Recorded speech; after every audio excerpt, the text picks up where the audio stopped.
ஒரே விஷயத்துல ஃபோக்கஸ் பண்ணிட்டு மற்ற எல்லா விஷயத்தையும் கோட்டை விட்டுறது. இது one of the biggest strategy. உங்களுக்கு ஷார்ட் டேர்ம்லயே இந்த கம்பெனி நல்லா மேலே போகிறதுக்கு. அதுக்கு டெப்ட் டு ஈக்விட்டி 3.11 இருக்கு. நான் ஒரு சீக்ரெட் ஸ்ட்ராட்டஜி சொல்றேன்னு சொல்லியிருந்தேன்ல. Hi, welcome back to 1 Minute Fundamentals.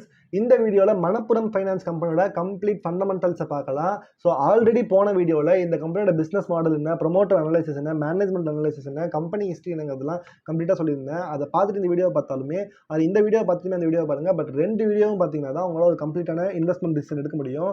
And உங்கள் போர்ட்ஃபோலியோக்கு இந்த வீடியோஸ்லாம் ரொம்ப ஹெல்ப்ஃபுல்லாக இருக்குன்னு நினச்சிங்கன்னா நம்ம சேனலை சப்ஸ்கிரைப் பண்ணிட்டு இந்த வீடியோ லைக் பண்ணிக்கோங்க. இப்போ இந்த கம்பெனியோட பேலன்ஸ் ஷீட்டை நம்ம அனலைஸ் பண்ண ஆரம்பிக்கலாம். ஸோ இந்த கம்பெனியோட மார்க்கெட் கேப் பார்த்தீங்க அப்படின்னா 14,770, அதாவது நியர்லி ஒரு 15,000 crores இருக்குது. இது ஒரு மிட் கேப் கம்பெனி தான். ஸோ இன்னுமே இந்த கம்பெனிக்கு க்ரோத் ப்ராஸ்பெக்டிவ் நிறையாவே இருக்குங்கிறது இதில் கிளியராக தெரியுது. பட் 1949 இந்த கம்பெனி ஆரம்பிச்சிட்டாங்க அப்படிங்கிறப்ப நியர்லி ஒரு 75 இயர்ஸ்க்கான எக்ஸ்பீரியன்ஸ் அண்ட் ஹிஸ்ட்ரி இந்த கம்பெனிக்கு இருக்குது. ஸ்டில் ஒரு மிட் கேப்பாக ஏன் இந்த கம்பெனியோட இன்னும் லார்ஜ் கேப் ஆக முடியல அப்படின்னு நினச்சிங்கன்னா, இந்த கம்பெனி என்னதான் 1949 ஸ்டார்ட் பண்ணப்பட்டாலும் 1989 தான் ஒழுங்காக இந்த கம்பெனியோட எக்ஸ்பென்ஷன் ஸ்டார்ட் ஆச்சு. ஸோ நியர்லி ஒரு 35 to 40 இயர்ஸ் ஆஃப் எக்ஸ்பீரியன்ஸ் தான் இந்த கம்பெனிக்கு இருக்குது. ஸோ இதை வச்சு பார்க்கும்போது இந்த கம்பெனி இப்போ ஒரு மிட் கேப்பில் இருக்கிறது ரீசனபிளாக தான் தெரியுது. பட் ஏன் இவ்வளோ லேட்டாக எக்ஸ்பென்ஷன் ஆரம்பிச்சதுன்னு தெரிஞ்சுக்கணும்னா அதுக்கு நீங்கள் போன வீடியோ பார்க்கணும். மேலே கார்டு தரேன், செக் பண்ணி பாருங்கள். உண்மையிலே ஹெல்ப்ஃபுல்லாக இருக்கும். ஸோ இப்போ இந்த கம்பெனியோட ஸ்டாக் PE ரேஷியோவை வச்சு வேல்யூவேஷன் கண்டுபிடிக்கலாம்னு பார்த்தோம்னா 7.24 இருக்குது. பட் இதை நம்ம பெருசாக கன்சிடர் பண்ண முடியாது. ஏன்னு பார்த்தீங்கன்னா எங்களுக்கு கீழே டெப்ட் டு ஈக்விட்டி 3.11 இருக்குது. ஒரு ஃபைனான்ஸ் கம்பெனிக்கு இந்த டெப்ட் டு ஈக்விட்டிலாம் பார்க்க முடியாது. ஏன்னா இவங்களுடைய பிஸ்னஸே லோன் தரதுனால தான் இருக்குது. அப்படிங்கிறப்ப இவங்களோட டெப்ட்டை வச்சு இந்த கம்பெனி நம்ம அனலைஸ் பண்ண முடியாது. ஸோ அதனால் நான் இந்த கம்பெனியோட ப்ரைஸ் டு புக் வேல்யூ பார்க்க போகிறேன். ஸோ 174 அப்படிங்கிற ப்ரைஸ் இருக்கும்போது புக் வேல்யூ 125, நியர்லி ஒரு 1.4 டைம்ஸ்க்கான புக் வேல்யூ இருக்குது. 1.5 டைம்ஸ்க்கு வந்தாலுமே இந்த கம்பெனி நான் வந்து ஒரு ஃபேர் வேல்யூ கம்பெனியாக தான் பார்ப்பேன். ஸோ அதை வச்சு பார்க்கும்போது இந்த கம்பெனி ரொம்பவே அண்டர் வேல்யூடாக ஃபீல் ஆகுது எனக்கு. ஏன்னா இந்த கம்பெனி கிட்ட கரண்ட்டாக அவங்களுடைய கோல்டாக இருக்கட்டும், மற்ற அசட்ஸாக இருக்கட்டும் எல்லாத்தையும் சேர்த்து வச்சு பார்த்தீங்கன்னா நியர்லி ஒரு 125 ரூபீஸ்க்கு இந்த கம்பெனி எவ்ரி ஸ்டாக்கு வச்சிருக்காங்க. அண்ட் நம்ம 174 ரூபீஸ்க்கு இந்த கம்பெனியோட ஸ்டாக் வாங்குறவங்கிறது ஒரு சின்ன ப்ரீமியம் தான் கொடுக்குறவங்க. அப்போ இந்த கம்பெனி ஒரு அண்டர் வேல்யூவாக தான் ஃபீல் ஆகுது. அண்ட் ரிட்டர்ன் ஆன் ஈக்விட்டி பார்த்தீங்கன்னா 16% and return on capital employed 11%. இதுவுமே ஒரு நல்ல சைனை தான் குறிக்குது. அடுத்தது ஃபேஸ் வேல்யூ பார்த்தீங்கன்னா 2 அப்படின்னு சொல்லிட்டு இருக்கு. இந்த கம்பெனி ரீசெண்ட் டைம்ஸில் ஸ்பிளிட்ல பண்ணுறதுக்கான தேவை இருக்காது. பட் லேட்டர் இந்த கம்பெனி டெவலப்மெண்ட் ஏற்ற மாதிரி ஒரு ஸ்டாக் ஸ்பிளிட் நடக்கிறதுக்கான ஆப்பர்ச்சுனிட்டியுமே இருக்குங்கிறது தெரிஞ்சுக்கோங்க. அண்ட் 1.72 டிவிடெண்ட் ஈல்டு இருக்கு. இதுவுமே ஒரு நல்ல ரேஷியோ தான் நான் பார்க்குறேன். அடுத்தது இந்த கம்பெனியோட காம்படிட்டர்ஸ்குள்ள வந்தோம் அப்படின்னா ஸ்க்ரீனரில் பஜாஜ் ஃபைனான்ஸ், பஜாஜ் ஃபின்சர்வ், ஜியோ ஃபினான்ஷியல்ஸ், சோழமண்டலம்லாம் காட்டுறாங்க.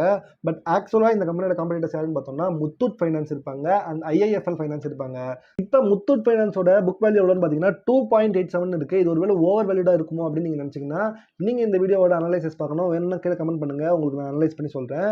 பட் இவங்களுடைய 2.87 அண்ட் இந்தியா இன்ஃபோலைன் லிமிடெட் அதாவது IIFL ஃபைனான்ஸ்க்கு பார்த்தீங்க அப்படின்னா 1.71 இருக்கு. காம்படிட்டர்ஸோட கம்பேர் பண்ணும்போது இவங்க ரொம்பவே அண்டர் வேல்யூடா இருக்காங்கிறத அகைன் ப்ரூவ் பண்ணுது. இதை தவிர நம்ம மற்ற NBFC கூட இந்த கம்பெனியை கம்பேர் பண்ணி பார்த்தோம் அப்படின்னா பஜாஜ் ஃபைனான்ஸ் 5 டைம்ஸ் புக் வேல்யூல இருக்கு, பஜாஜ் ஃபின்சர்வ் 4 டைம்ஸ், ஜியோ ஃபினான்ஷியல்ஸ் கூட 1.6 டைம்ஸ் கிட்ட புக் வேல்யூல இருக்கு.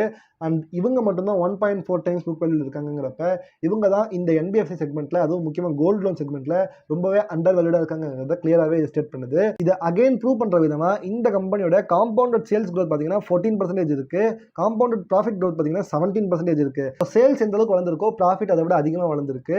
அண்ட் ஸ்டாக் பிரைஸ் கேட்கற பார்த்தீங்கன்னா 9% வளர்ந்துருக்கு. ரிட்டர்ன் ஆன் ஈக்விட்டி 21% வளர்ந்துருக்கு. அது எப்படி ஸ்டாக் காம்பவுண்டிங் வெறும் 9% தான் இருக்கு, ஆனால் ஈக்விட்டியில் மட்டும் 21% இருக்கு அப்படின்னு தெரிஞ்சுக்கணும்னா அதுக்கு நீங்கள் இந்த கம்பெனியோட ரெவன்யூக்குள்ள போய் ஆகணும். இப்போ இந்த ரெவன்யூ பார்த்தீங்கன்னா 2020 டிசம்பரில் 1600 crores இருந்தது. இப்போ 2300 crores போயிருச்சு. பட் நடுவில் பார்த்தீங்கன்னா ஒரு கிராஜுவல் இன்க்ரீஸ் இல்லை, நல்லாவே இறங்கி ஏறி தான் வந்திருக்கு. இன்ட்ரெஸ்ட்டுமே பார்த்தீங்கன்னா அப்படிதான் இருக்கு. ஒரு டைம்ல இன்ட்ரெஸ்ட்லேருந்து வரக்கூடிய இன்கம் அதிகமாகவும் ஒரு டைம்ல ரொம்ப கம்மியாகவும் இருந்திருக்குங்கிறப்ப இந்த கம்பெனி வந்து ஒரு கிராஜுவல் காம்பவுண்டிங் தரல. அதனால ரிட்டர்ன் ஆன் ஈக்விட்டி அதிகமாக இருந்தாலுமே ஒரு ஸ்டேபிளான ரிட்டர்ன்ஸ் இல்லைங்கிறத ஒரு நெகட்டிவ் பாயிண்டாவே இந்த கம்பெனிக்கு பார்க்கலாம். அடுத்தது ஷேர் ஹோல்டிங் பேட்டர்னை பார்த்தோம் அப்படின்னா இந்த கம்பெனியோட ப்ரொமோட்டர்ஸ் கிட்ட 35% இருக்கு. இதுல முக்கியமா VP நந்தகுமார் கிட்டையும் சுஷ்மா நந்தகுமார் அப்படிங்கிற இந்த 2 ஃபேமிலி மெம்பர்ஸ் கிட்ட மட்டுமே ஒரு 29+5% ஆஃப் ஸ்டாக் ஹோல்டிங் இருக்கு. அதாவது 34% ஆஃப் ப்ரொமோட்டர் ஹோல்டிங் இவங்க கிட்ட தான் இருக்கு. அண்ட் மற்ற சில பேருமே இந்த கம்பெனி வச்சிருக்காங்க. FII செக்மெண்ட்ல பார்த்தீங்கன்னா 31.99 32% ஆஃப் ஹோல்டிங்ஸ் இருக்கு. இதுல மோஸ்டா ஃபாரின்லேருந்து வரக்கூடிய கல்ஃப் இன்வெஸ்டர்ஸ் இருப்பாங்க. அவங்க எல்லாருமே இந்த கேரளாவில் இருக்கக்கூடிய இனிஷியல் டெபாசிட்டர்ஸ் தான் கல்ஃப்ல இருந்து டெபாசிட் பண்ணியிருக்காங்க. அண்ட் DIIக்குள்ள வந்தா அதுவுமே இந்த கேரளா மக்கள் தான் டெபாசிட் பண்ணியிருப்பாங்க. டோட்டலாக ஒரு 9.50% வந்து DII மூலமா இந்த கம்பெனி இன்வெஸ்ட் பண்ணியிருக்காங்க. இருக்காங்க அண்ட் பப்ளிக் கிட்ட 23% தான் இருக்கு. இது வந்து ஒரு ரீசனபிளான ஷேர் ஹோல்டிங் பட் நான் தான் பார்க்குறேன். ரொம்ப சூப்பர்லாம் சொல்ல முடியாது, பட் ரீசனபிளி குட் அப்படிங்கிறதுனால இதுவுமே நான் ஒரு பாசிட்டிவ் பாயிண்ட் தான் பார்க்குறேன். ஸோ இப்போ இவ்வளோ தூரம் இருக்கிற இந்த கம்பெனிக்கு ஒரு பிக்கஸ்ட் ரிஸ்க் என்ன அப்படின்னு பார்த்தீங்கன்னா உங்களுடைய கான்சன்ட்ரேஷன் ரிஸ்க் தான். கான்சன்ட்ரேஷன் ரிஸ்க் என்னன்னு பார்த்தீங்கன்னா ஒரே விஷயத்தில் ஃபோக்கஸ் பண்ணிட்டு மற்ற எல்லா விஷயத்திலையும் கோட்டை விட்டுறது. இந்த கம்பெனி நிறைய கோல்டு லோன் தராங்க அண்ட் கோல்டு லோன் ரொம்பவே ஸ்ட்ராங்காக இருக்காங்க அப்படின்னாலுமே கோல்டு தவிர இவங்களால மற்ற இடங்கள்ல போய் ஷைன் பண்ண முடியுமா அப்படிங்கிறது தான் கேள்விக்குறியாவது. ஏதாச்சும் பிரச்சனைனால ஒரு நாள் கோல்டு லோன் கொடுக்க முடியாமல் போயிடுச்சு அப்படின்னா இந்த கம்பெனியால சர்வை பண்ண முடியுமாங்கிறது தான் கொஸ்டினா இருக்கு. அதுக்கான சொல்யூஷனா இவங்க என்ன பண்றாங்கன்னு பார்த்தீங்கன்னா 75% தான் இவங்களுடைய கோல்டு லோன் இப்போதைக்கு வச்சிருக்காங்க. 25% வந்து டைவர்சிஃபை பண்றதுல கான்சென்ட்ரேட் பண்ணி இப்போதைக்கு housing loan, vehicle loan, micro finance and SME லோன்ஸ்ல கான்சென்ட்ரேட் பண்றாங்க. ஸோ இதன் ரிசல்ட்டா இவங்க கிட்ட நிறைய சப்சிடரி கம்பெனிஸ் இருக்கு. ஸோ அதெல்லாம் என்னன்னு பார்த்தோம்னா மணப்புரம் ஃபைனான்ஸ் லிமிடெட் ஆப்வியஸா இதான் parent company and Manappuram home finance limited அதாவது ஹவுசிங் லோனை மெயினாக கான்சென்ட்ரேட் பண்ணி இந்த கம்பெனி ஆரம்பிச்சிருக்காங்க. அப்புறம் மெய்ப்ரோ அதாவது மணப்புரம் இன்சூரன்ஸ் புரோக்கர்ஸ் லிமிடெட் அப்படின்னு சொல்லிட்டு கம்பெனி இருக்கு. மேகாம்னு ஒரு கம்பெனி இருக்கு. இது வந்து மணப்புரம் காம்டெக் அண்ட் கன்சல்டன்சிஸ் லிமிடெட் அப்படின்னு சொல்லிட்டு ஸ்டார்ட் பண்ணிருக்காங்க. இது என்னன்னு பார்த்தீங்கன்னா ஒரு ஐடி கம்பெனி. ஸோ அதெல்லாம் என்னன்னு பார்த்தோம்னா மணப்புரம் ஃபைனான்ஸ் லிமிடெட் ஆப்வியஸா இதான் parent company and Manappuram home finance limited அதாவது ஹவுசிங் லோனை மெயினாக கான்சென்ட்ரேட் பண்ணி இந்த கம்பெனி ஆரம்பிச்சிருக்காங்க. அப்புறம் மெய்ப்ரோ அதாவது மணப்புரம் இன்சூரன்ஸ் புரோக்கர்ஸ் லிமிடெட் அப்படின்னு சொல்லிட்டு கம்பெனி இருக்கு. மேகாம்னு ஒரு கம்பெனி இருக்கு. இது வந்து மணப்புரம் காம்டெக் அண்ட் கன்சல்டன்சிஸ் லிமிடெட் அப்படின்னு சொல்லிட்டு ஸ்டார்ட் பண்ணிருக்காங்க. இந்த கம்பெனிக்குள்ள ஒரு குட்டி ஐடி கம்பெனியும் இருந்துச்சு அப்படிங்கிறது உங்களுக்கு எவ்வளவு பேருக்கு தெரியும். அடுத்தது ஆசீர்வாத் மைக்ரோ ஃபைனான்ஸ் லிமிடெட். இதை பத்தி உங்களுக்கு ஆல்ரெடி நிறைய பேருக்கு தெரிஞ்சிருக்கும், ஏன்னா ஐபிஓ வரப்போகுது. And Manappuram agro food products இந்த கம்பெனிக்குள்ள ஒரு குட்டி எஃப்எம்சிஜி கம்பெனியுமே இருக்கு. அதை தவிர மாபென் நிதி லிமிடெட் அப்படின்னு சொல்லிட்டு ஒரு கம்பெனி இருக்கு. இது மணப்புரம் பெனிஃபிட் ஃபண்ட் ஹவுஸ் அப்படின்னு சொல்லிட்டு இந்த கம்பெனியை வச்சிருக்காங்க.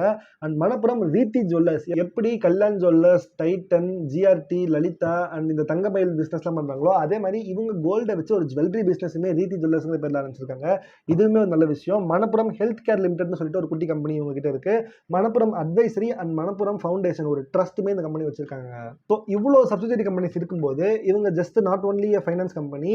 இந்த கரண்ட் டைம்ல கோல்டில் மட்டும்தான் இவங்க ஃபோக்கஸ் பண்ணாலுமே லேட்டர் பீரியட்ல இவங்க நல்ல பெரிய க்ரோத் எக்ஸ்பென்ஷன் காமிச்சாங்கன்னா மேபி டாடாஸ் மாதிரி ஏகப்பட்ட செக்மெண்ட்ல இவங்க ஒரு எல்லா பிசினஸுமே பண்ணக்கூடிய கம்பெனியா வளர்றதுக்கு சான்சஸ் இருக்கு. அடுத்தது இவங்களுடைய ரெவன்யூ அண்ட் இன்கம் ஸ்ட்ரீம்ஸை பார்த்தோம் அப்படின்னா கார் ரேஷியோ 24% இருக்கு. அதாவது கேபிட்டல் அடிகுவேசி ரேஷியோ. இதுதான் ஒரு கம்பெனி எந்த அளவுக்கு சேஃபா இருக்கு, எந்த அளவுக்கு சேஃபா இவங்க மற்றவங்க கிட்ட லோன் தர முடியும் அப்படிங்கிறதுக்கான ஆர்பிஐ கைட்லைன்ஸ்ல இருக்கு. ஆர்பிஐ 12% இருந்தா போறவங்களப்ப டபுளா 24% கார் ரேஷியோ வச்சிருக்காங்க. பேங்கை விட அதிகமான கார் ரேஷியோ. இது ரொம்பவே ஒரு பாசிட்டிவ் சிக்னேச்சர் நான் பார்க்குறேன். அடுத்தது அசட்ஸ் அண்டர் மேனேஜ்மெண்ட் பார்த்தீங்கன்னா 13 to 15% சொல்லிட்டு இயர் ஆன் இயர் க்ரோத் ஆயிட்டு இருக்கு. ஸோ அதனால என்னதான் இவங்களுடைய ரெவன்யூ வந்து ஏறி இறங்கினாலும் இயர் ஆன் இயர் கிராஜுவலாக இவங்களுடைய அசட்ஸ் அண்டர் மேனேஜ்மெண்ட் அதிகமாயிட்டு இருக்கு. இது ரொம்பவே பாசிட்டிவ் பாயிண்டா நான் பார்க்குறேன். இவங்களுடைய இன்கம்கான வழிகள் என்னன்னு பார்த்தீங்கன்னா மெயின் இன்கம் சோர்ஸ் வந்து இன்ட்ரெஸ்ட் இன்கம், அதாவது கோல்டு லோன்லேருந்து வரக்கூடிய இன்ட்ரெஸ்ட் எடுக்கிறது. அடுத்த இடத்துல கோல்டு டேக் ஓவர், ஒழுங்காக இன்ட்ரெஸ்ட் பே பண்ணல அப்படின்னா அந்த கோல்டு டேக் ஓவர் பண்ணுறது மூலமாக வரக்கூடிய இன்ட்ரெஸ்ட் இருக்கு. ஃபீஸ் அண்ட் கமிஷன் 3rd பிளேஸ்லையும் மைக்ரோ ஃபைனான்ஸ் கொடுக்கறது 4th பிளேஸ் இருக்கு. இந்த micro finance limited Asirvad micro finance அப்படிங்கிற கம்பெனி மூலமாக கொடுக்குறாங்க. இந்த கம்பெனியை சீக்கிரமே லிஸ்ட் பண்ண போறாங்க, ஐபிஓ லான்ச் பண்ண போறாங்கனால இந்த கம்பெனி டெவலப் பண்ணுறதுக்கான முக்கியமான காரணம் எக்கனாமிக்கலி வீக்கர் செக்ஷனுக்கு லோன் தரணுங்கிறது. அதாவது 10,000 to 25,000 தான் இந்த கம்பெனியோட மேக்ஸிமம் லோன் லிமிட்டாகவே இருக்கும். ஸோ ரொம்பவே குட்டி அமௌண்ட் ஆஃப் லோனை பல பேருக்கு கொடுத்து அது மூலமாக பயங்கரமான இன்ட்ரெஸ்ட்டை டெவலப் பண்ணணுங்கிறது தான் இந்த கம்பெனியோட பேசிக் ஐடியாவே. இந்த ஐபிஓ வரும்போது இந்த கம்பெனியை பற்றின கம்ப்ளீட் டீட்டெயில்ஸை நம்ம பார்க்கலாம். இந்த கம்பெனியோட இன்னொரு முக்கியமான அசட் எதுன்னு பார்த்தீங்கன்னா உங்களோட இன்டான்ஜிபிள் அசட். அதுதான் இந்த கம்பெனியோட பிராண்டிங். இந்த இடத்துல நம்ம தமிழ்நாடுல விக்ரமையும், ஹிந்தியில் அக்ஷய் குமாரையும் அண்ட் மலையாளம்ல மோகன்லாலையும் வச்சிருக்காங்க. ஸோ இதெல்லாம் வச்சு இந்த கம்பெனி நல்லா பயங்கரமாக பிராண்டிங் பண்ணுறதுனால இது ஒரு மிகப்பெரிய இன்டான்ஜிபிள் அசட்டாக இந்த கம்பெனிக்கு இருக்கு. ஸோ கன்க்ளூசிவாக இந்த கம்பெனி எப்படி பார்க்குறேன்னு பார்த்தீங்கன்னா சில நெகட்டிவ் பாயிண்ட்ஸ் இருந்தாலுமே மோஸ்ட்டாக இந்த கம்பெனியோட எல்லா பாயிண்ட்ஸுமே பாசிட்டிவாக தான் இருக்கு. And valuation and balance sheet படி பார்த்தாலும் ரொம்பவே அண்டர் வேல்யூடாக தான் இருக்கு. நான் ஒரு சீக்ரெட் ஸ்ட்ராட்டஜி சொல்றேன்னு சொல்லியிருந்தேன்ல, அது என்னன்னு பார்த்தீங்கன்னா அமெரிக்காவில் இப்போ கரண்டாக இன்ட்ரெஸ்ட் ரேட் ரொம்பவே அதிகமாயிட்டு இருக்கு. எப்பெல்லாம் அமெரிக்காவில் டாலரோட இன்ட்ரெஸ்ட் ரேட் அதிகமாகுதோ அப்பெல்லாம் கோல்டு பிரைஸ் கம்மியாகிட்டே வரும். இதை பற்றின கம்ப்ளீட் டீட்டெயில்ஸ் வேணும்னா வீடியோ வேணா கேளுங்க கமெண்ட் செக்ஷனில், நான் கண்டிப்பாக வீடியோ போடுறேன். ஸோ அதை பேஸ் பண்ணி அமெரிக்காவில் எப்பெல்லாம் இன்ட்ரெஸ்ட் ரேட் அதிகமாக இருக்கோ இந்த கோல்டு பிரைஸ் இறங்கும். கோல்டு பிரைஸ் இறங்கும்போது இந்த கம்பெனி ஒரு ஸ்லோ க்ரோத் பீரியட்ல இந்த ஸ்டாக் இருக்கும். ஸோ இந்த டைமில் அக்குமுலேட் பண்ணிட்டு இருந்தேன் நான். ஸோ லாஸ்ட் இயர்லேயும் இந்த கம்பெனி நான் இன்வெஸ்ட் பண்ணதால ஒரு 20% இன்வெஸ்ட்மெண்ட்டாக நான் எடுத்துட்டேன். அண்ட் ஸ்டில் இந்த கம்பெனி அண்டர் வேல்யூடாக இருக்குங்கிறப்ப ஒருவேளை அமெரிக்காவில் ரேட் கட்ஸ் அறிவிச்சாங்க அப்படின்னா இந்த கம்பெனியோட க்ரோத்துக்கு ரொம்ப ஹெல்ப்ஃபுல்லாக இருக்கும். இது one of the biggest strategy உங்களுக்கு ஷார்ட் டேர்ம்லேயே இந்த கம்பெனி நல்லா மேலே போகிறதுக்கு. அண்ட் லாங் டேர்ம்லையுமே இந்த கம்பெனி ரொம்பவே ஃபண்டமெண்டலி ஸ்ட்ராங்காக இருக்குங்கிறதுனால என்னோட ஒரு ஃபேவரட் ஸ்டாக்காகவே இந்த கம்பெனி மாறிடுச்சு. பட் உங்களுடைய கம்ப்ளீட் அனலைசிஸை பண்ணிட்டு அப்பயும் உங்களுக்கு இந்த கம்பெனி அண்டர் வேல்யூடாக ஃபீல் ஆச்சு அப்படின்னா அதுக்கப்புறமா இந்த கம்பெனி நீங்கள் இன்வெஸ்ட் பண்ணுங்க. இது வரைக்கும் இந்த வீடியோ பார்த்துட்டு இருந்தீங்க அப்படின்னா இதே மாதிரி வேற ஏகப்பட்ட கம்பெனிஸை நம்ம ஃபண்டமெண்டலி அனலைஸ் பண்ணி போட்டுருக்கோம். ஸோ அதெல்லாம் செக் பண்ணி பாருங்க. உண்மையிலேயே உங்கள் போர்ட்ஃபோலியோக்கு ரொம்பவே ஹெல்ப்ஃபுல்லாக இருக்கும். சேனலை மறக்காம சப்ஸ்கிரைப் பண்ணிட்டு இந்த வீடியோ லைக் பண்ணிட்டு பாருங்க. Bye bye.